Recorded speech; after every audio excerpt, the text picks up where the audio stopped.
এইগুলো চোখো চোখো করে কেটে নিলাম। এই পনির দিয়ে বানাবো পনির ঠেচা। কড়াই গরম হয়ে এসছে, এবার খালি কড়াইতে তেল লাগিয়ে রসুনগুলো আর লঙ্কা আর জিরে বাদাম ফ্রাই করে নেব, একটু লাল লাল করে ফ্রাই করে নেব। একটু বিট নুন ছড়িয়ে দিলাম, পনিরগুলো খেতে টেস্ট লাগবে। এটা 50% কুটে নেব। ধনে পাতাগুলো দেব, একটু ধনে পাতা বেশি লাগবে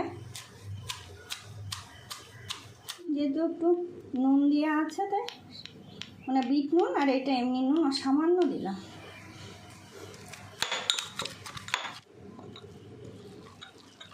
কি সুন্দর হচ্ছে। এরকম পনিরের গায়ে এই মশলাটা চিপকে চিপকে হালকা তেলে ফ্রাই করব। খুব সামান্য তেল দেব, পুরো কড়াইটায় মাখিয়ে দিলাম।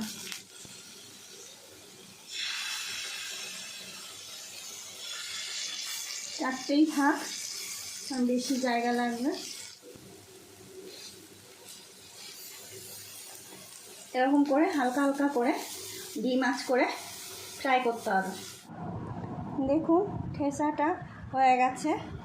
এবার একটু লেবু দিয়ে দেবো, আগে দিলেও হয়, আমি একটু পরে দিচ্ছি।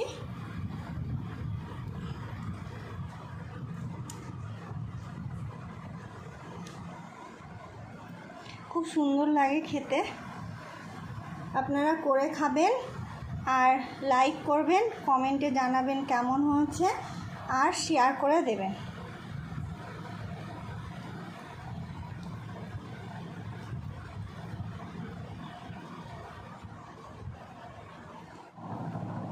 কেমন হলো রে বেটা? খুব সুন্দর হয়েছে খেতে।